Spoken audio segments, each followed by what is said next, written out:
Alright, so the next topic naman na i-discuss natin for this review session are the guiding principles in assessment of student learning. So, eto hindi naman siya talaga totally nakapakat o noo or nakalagay sa isang reference lang. So, these are all the guiding principles that so far we have gathered in studying assessment. At the same time, yung mga observations namin dun sa mga concepts na lumabas from the previous examinations regarding assessment. So let's start with number 1. So assessment of learning is an integral part of the teaching and learning process.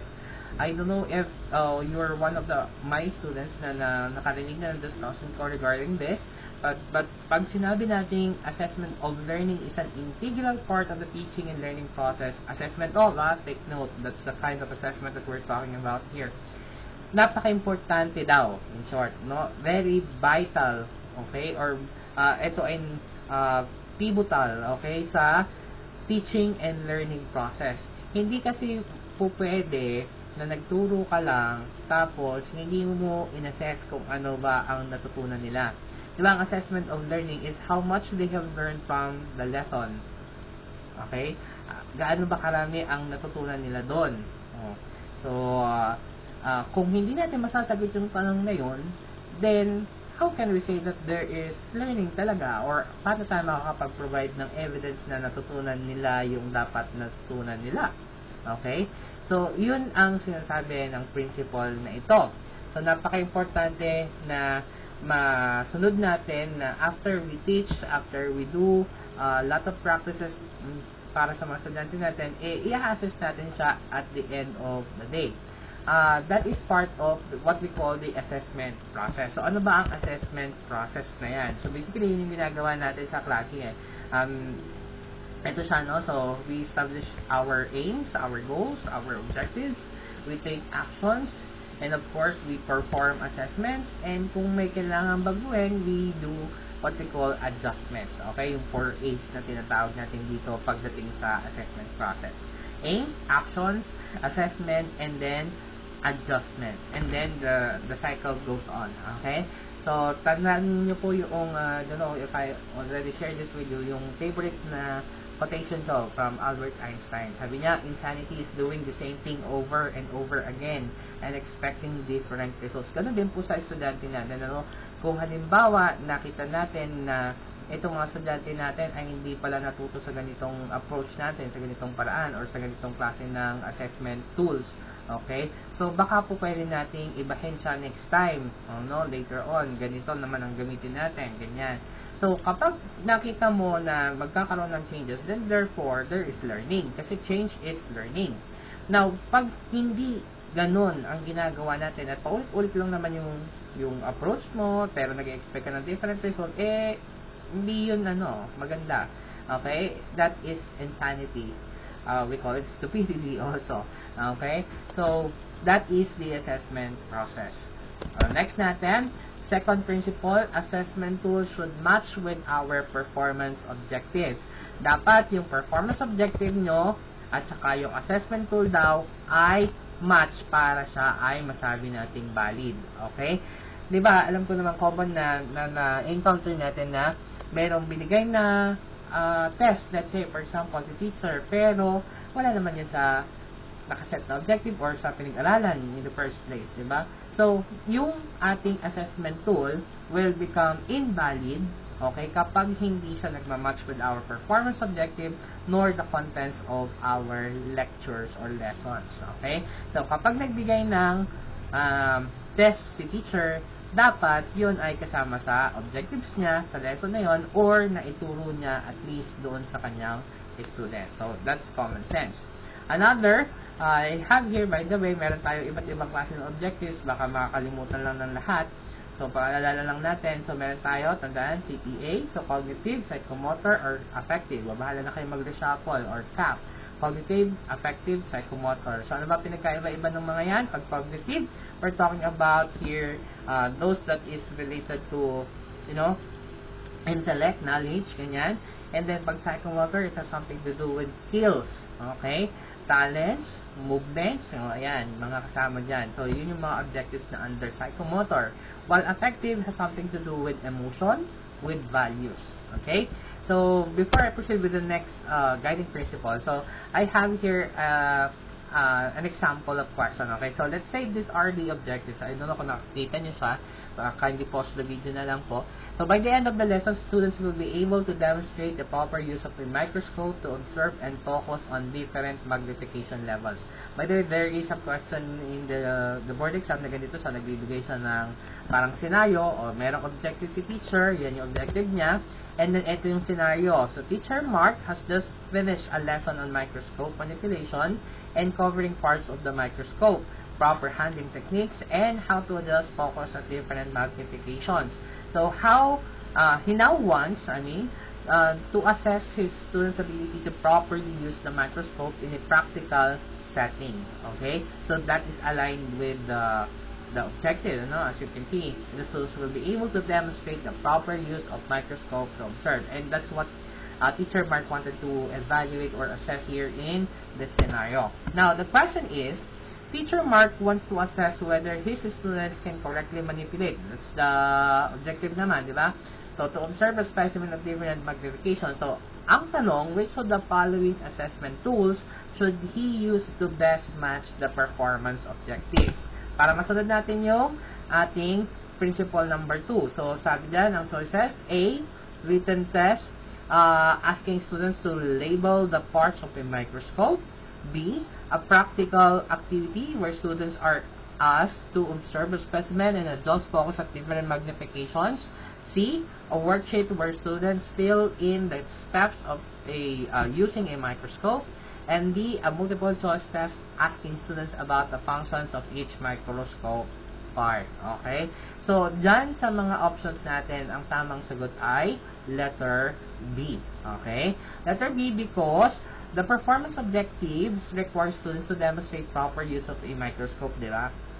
Which is best assessed to a hands-on practical activity.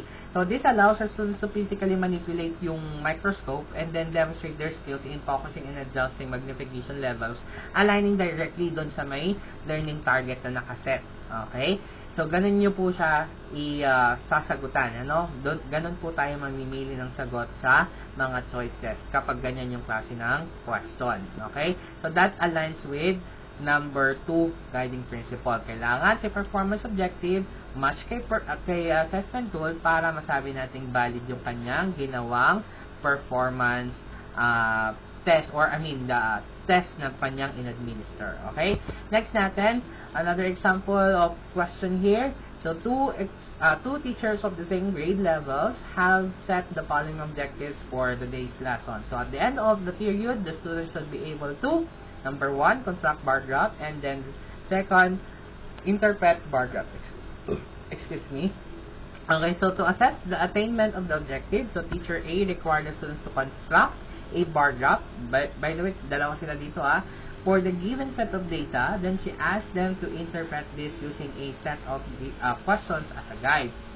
While teacher B presented a bar graph and then asked them to interpret this using also a set of guide questions. Now, ito ang tanong. Ang question is, whose practice is acceptable based on the principle of assessment?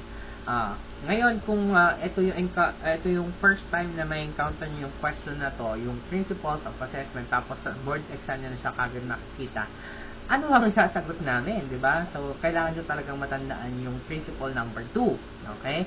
So, ang tamang sagot dito is si teacher A. Okay, balikan natin yung scenario. Bakit si teacher A? Kasi, sabi doon wait lang.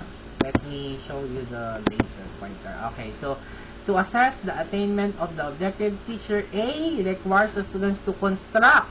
Okay, construct. For the given set of data, then she asks them to interpret. Okay, so in short, nagawa ni teacher A kasi parehas. Okay, align yung kanyang pinagawa doon sa kanyang objectives. Now, bakit si teacher B hindi? Si teacher B presented a bar graph. Take note, siya ang nagbigay. Hindi niya inallow yung students to construct the bar graph.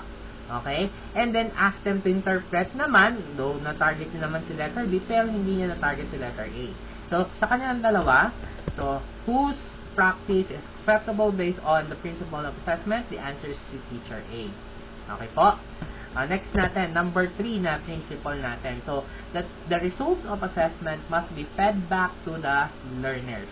So, madalit sabi, okay, we let our students know whether they have attained the set learning objectives by giving them the results. Okay, the results of the assessment. Hindi naman po pwede na nangangapa sa dilim yung ating mga estudyante na ano ba, nakapasa ba ako o hindi? Na attain ko ba yung requirements na grade na ganito para makakapasa na ako sa study na ito o hindi? Okay. So, it is a must for us na i-inform si students. So, dyan papasok syempre evaluation, yung results, okay? Pass ba or fail? Ayan, masasabi lang natin na nagawa or nasunod natin ating principle number 3 kung ibinigay natin yung results ng assessment na ginawa natin to our students. And as much as possible, we do it ASAP. Okay? Ngayon, syempre, kung hindi talaga kaya ni teacher, like, mayroong namang mga valid circumstance, like this, for example, talagang hindi siya kayang ibigay ura-urada, urgent na, no? So, maybe, it will take time for them to evaluate it, lalo na kung yan ay mga essay, mga performance-based assessment na mahirap i-judge ng isang tinginan lang, okay? So, it will really take time. Pero, as much as the results is already available, ibigay natin siya agad. Okay? Now, guiding principle number 4, in assessing learning, teachers must consider learners' learning styles to make it short, no? Provide variety of ways in assessing learning. That is the reason why hindi lang po basta pen and paper test na lang ang ibinibigay natin. This also aligns why there is the emergence of what we call non-traditional assessment. Kasi nga, yung pen and paper, traditional yan eh. Okay? Pero, dahil marami ng mga theories na lumabas like the learning styles, yung VART, yung visual, auditory, reading and writing, and then kinesthetic types of learners and learning styles, hindi na po pwedeng pen and paper test lang ang gagamitin natin pang-assess sa mga students natin. So, that's the reason why, sabi dito sa guiding principles number 4, mag-provide tayo ng variety of ways of assessing learning. Magpa-performance ka, magpa-project ka, magpa-pen and paper test ka pa rin, okay? Kasi that's the most common type of test or common assessment tool, okay? Pero wag lang pen and paper test. Are we clear? Okay, next na principle natin. Hopefully, I'm not too fast. Okay, so number 5, to contribute to the building of the culture of success in the school, it is pedagogically sound that in our assessment techniques, we take note, positive points along with not so good ones.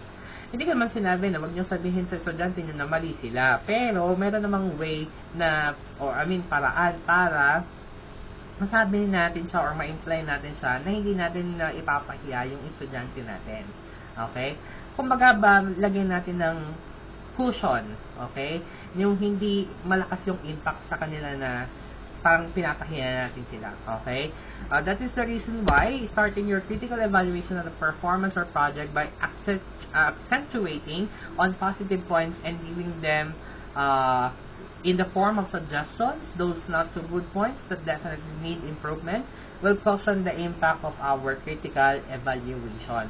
Pwede mong sabihin yung mga comments like, nicely put, well done, fine idea, good point, pero huwag lang sabihin agad sa kanila na wrong, you're wrong, bobo, diba? Huwag natin gagawin yon. Okay po? It is for the students, no, para ma-boost yung kanilang ego and at the same time, to add to their level of confidence. Kasi, tandaan, ang assessment ay para may matutunan ang bata, hindi para siya ay masiraan ng loob.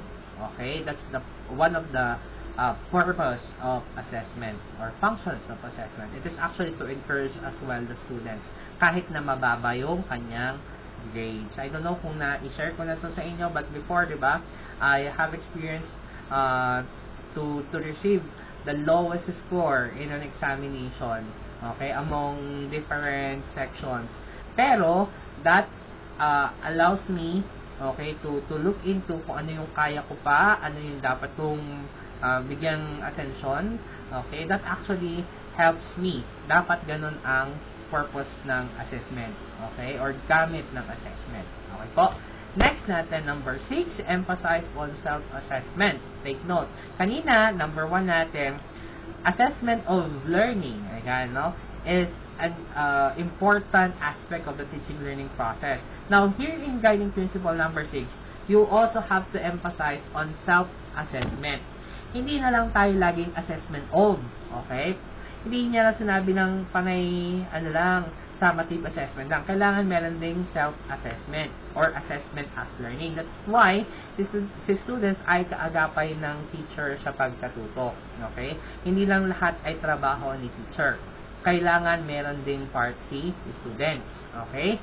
It's an effort of the two. Okay? Hindi po pwedeng si teacher lang ang nag-uubos laway. Si students wala namang ginagawa to improve or to help themselves, okay? Kailangan meron din siyang gawin, okay? So, si traditional assessment, kung naaalala niyo po, no? Basically, ang idea doon is nasa pinakataas nun ng pyramid doon is si assessment of, kasi siya pinaka-importante. Okay? Pero sa reconfigured assessment pyramid, wala lang akong illustration dito, yung nasa pinaka-base ng tip na yon, andoon naman si assessment as. Baliktad, okay? Bakit? Kasi, since the student is the one, no, na mas nakakaalam naman talaga kung ano ang alam niya at hindi niya alam, siya talaga ang dapat makakita at makarecognize nun, at kailangan nating tulungan silang ma-recognize yung mga yon. Okay? So, that's the reason why sa guiding principle number 6, sabi dyan, emphasize on self-assessment. Give opportunities for the students na makapag-self-reflection sila. At makita nila alin ba ang kailangan ko pang i-improve at alin ang hindi na. Okay? So, nakakatulong kasi yun para makapag-plan sila at makapag-focus sila ng right na attention. Okay? Ng right na resources din at the same time para ma-improve yung dapat i-improve at hindi na masyadong ubusin yung oras sa hindi naman na dapat pang pag-ubusan ng oras. Okay po? So, assessment should not force, again, the students to compete against one another. So, any competition should be between students and their own prior performance. I would like to reiterate this as well. No? Nasanay tayo na either ang performance ng students is i-compare sa other students, okay? Ako ay guilty dyan minsan, okay? Or i-compare ang kanyang performance against the standard, which is okay naman parehas. Okay, we call that criterion reference, and then we also have the norm reference assessments. Pero dito sa may guiding principle number 6, kailangan nating tandaan yung sinasabi nating itsative, I-T-S-A-T-I-V-E. No? So, ano yung itsative? So, basically, it focus on students and their own prior performance. Huwag ka nang mag-compare, not really wag na, no? Pero huwag kang mag-focus lang sa pag-compare ng performance ng students sa other groups or other students or sa standard lang. Kailangan tingnan mo rin if on their own, okay, yung kanilang track record, yung kanilang mismong record, are they performing well or better this time or hindi? Okay? Kasi yun yung talagang tunay na pwede nating pagbasihan kung natututo yung isang tao o hindi. Yung sa dati at bagong siya. Okay? Or bagong performance niya. Okay? So, yun po yung sinasabi ng focus on self-assessment or emphasize on self-assessment. Nagigets po natin yun?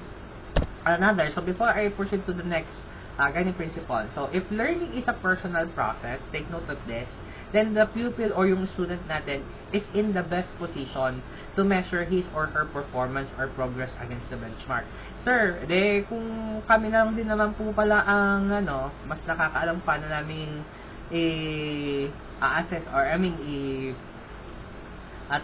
i-measure ang aming performance dahil kami na mag-grade sa sarili namin. Hindi naman totally, no? So, kailangan din natin i-consider yon, So, pero, sinasabi din sa guiding principle number 6, okay? Give opportunities to student na makita, makapag-reflect siya kung ano pa ang mga dapat niyang i-improve sa sarili niya. Okay? Kasi their assessment coupled with our assessment to them may give a more complete or adequate picture or of how far or close they are to the established criterion of success. Okay? So, just make sure lang natutulungan. Okay? Next, number 7. If we believe that our task as teachers is to teach all students, and that is it is possible that all students, even those from limited backgrounds, will have access to opportunities and therefore can achieve, then the bell curve mentality must be abandoned. I don't have an illustration here, but yung bell curve mentality is basically yung nasa normal curve distribution. Okay, yun yung bell curve, no? So, basically, ano ba yung bell curve mentality? Kung maalala nyo yung, teka lang, I'll try to show, pwede yata dito, ito. Kung ito ang bell curve, pag gusto na yun na, normal distribution yan. Okay. So, kung ito ang bell curve, at ito ay isang normal distribution, may idea tayo na, itong bell curve mentality, merong grupo sa klase na sa average, nasa below average, nasa above average. So, yung bell curve mentality na yan, yung ganong pag-iisip na sa klase, merong matatalino, merong hindi, medyo okay lang, okay. Dapat daw alisin natin yon. Why? Kasi kapag, halimbawa, tatanungin ko kayo ha, pagka sa klase ninyo, sino ang dapat tulungan? Ito ba yung mga struggling learners? O yung mga genius na? Okay? O baka option nyo na rin, sige, yung mga average. O kung ang sagot nyo sa tanong na yon ay isang grupo sa tatlong nabanggit na grupo, mali na kayo doon. Bakit? Kasi dapat yung pag-iisip natin, hindi lang isang grupo lang ang dapat nating tulungan dyan. Okay? Lahat sila ay kailangan ng learning. Kailangan ng support, ng scaffold from the teacher. Diyan papasok yung tinatawag natin differentiated teaching. Okay? Although, ito ay mga struggling itong nasa below average, kailangan mag-provide tayo ng assistance sa kanila. Although, ito ay mga genius na yung mga above average or kayang-kaya na nila yung sarili nila, kailangan pa rin na magbigay tayo ng support or scaffold na tinatawag sa kanila. Pwede tayo mag-provide ng medyo mas mahirap or mas challenging na mga activities para mas mapayabong pa natin or mas ano yung term doon, mas ma-explore pa nila yung concept, mas mapalawak pa nila yung kanilang understanding dun sa lesson na yun. Okay? And of course, syempre, huwag kakalimutan yung mga nasa average group. So, alisin daw natin yung bell curve mentality na isa or ilang piling grupo lamang ang bibigyan ng assistance or ng scaffold. Kasi, sa assessment, dapat pantay lahat. Okay? Well, hindi naman pantay na literally pantay. No? Equity. Okay? So, next natin, number 8, guiding principle number 8, assessment of learning should never be used as punishment or as a disciplinary measure. Huwag ka magbibigay ng quiz kasi gusto mong parusahan yung estudyante mo dahil maingay sila, magulo sila, meron silang ginawang mali sa'yo. Okay? Do not use assessment of learning as a form of punishment. Okay po? Kasi kapag pag ginawa natin yon, more or less, yung student na yan, ang magiging tingin nila sa assessment, isang burden, isang parusa. Okay po? So, yan. That's the idea for principle number 8. Now, let's move to principle number 9. Results of learning assessment must be communicated regularly and clearly to parents. Okay? Hindi lang po sa students, but as well as to parents or to their guardians. Kasi, sabi nga nila, di ba, it takes a village to educate a student. So, hindi lang basta trabaho ni teacher na ituro yung mga yan. So, pagka mayroong mga instances na hindi talaga natin sila matututukan, okay, may mga katuwang tayong mga stakeholders dyan. At dyan papasok yung ating mga parents. Okay? So, lalo na po pagka mga nasa basic education yung inyong tuturuan, sila yung mas makakatulong sa kanilang mga anak. Kapag ka po, kino-communicate natin sa kanila yung mga kahinaan, mga kailangang i-improve ng kanilang anak, hopefully, they will help as well yung learning nung bata lalo na pag nasa bahay, kasi most of the time naman kapag katapos sa eskwela, nasa bahay yung mga bata at sila ang kasama, no? So though there are circumstances na hindi talaga siya possible, but that is the idea. So that is principle number 9. Next natin, number 10, emphasize on real-world application that favors realistic performance over out-of-context items. That's the reason why madalas nang na-encounter ngayon sa mga classes and hopefully during your basic education days din, napansin nyo rin siya, na hindi na lang basta pen and paper test. Meron na talaga yung mga drills, okay, mga performance-based, mga performance tasks, okay? So, yun ay mga real-world application na nung knowledge. Hindi na lang siya basta na concept lang na itinuro at ipin-absorb sa inyo, no? So, may application na siya. Okay? So, that is number 10. Next natin, number 11. So, this is second to the last of the principles. So, to ensure learning, do formative assessment. So, kanina number 1, meron tayo focus sa assessment of learning being a very important part of the educative process. Number 6, emphasize on self-assessment. Kailangan hindi lang basta assessment of, kailangan merong self-reflections. Now, for principle number 11, to ensure learning daw, sabi, do formative assessment. Kasi, di ba, as I mentioned in the first part of this lecture, ang formative assessment, it's diagnostic in nature and at the same time, formative siya in nature. Okay? So, yung formative assessment, okay, nakakatulong kasi ito para yung nangyayaring learning sa bata, or sabihin na natin may mga instances na hindi nila talaga natututunan yung isang concept or isang topic, matutulungan natin sila. Okay? So, paano natin ma-identify yon? Pwede tayong mag-ask ng questions during our lessons or during our discussions or during a performance, okay? Para lang sa ganun is ma-check natin yung progress nila. Ma-monitor natin kung nasan sila sa learning na ini-expect natin from them, okay? So that is principle number 11. And last but not the least, to ensure reliability of our assessment results, make use of multiple sources. Kanina, sinabi natin, kailangan mag-provide tayo ng variety of assessment tools, di ba? Variety of ways of assessing the learning. So, dito rin sa may number 12, so basically, sinasabi lang sa atin dyan, mag-provide tayo ng iba't ibang way kung paano natin makaka-capture yung mga evidence of their learning. Like, pwede natin gamitin yung written text, performance tests, portfolios, observations, projects, and other types of assessment tools. Okay po? So, yun po yung ating last principle for assessment. Okay? Now,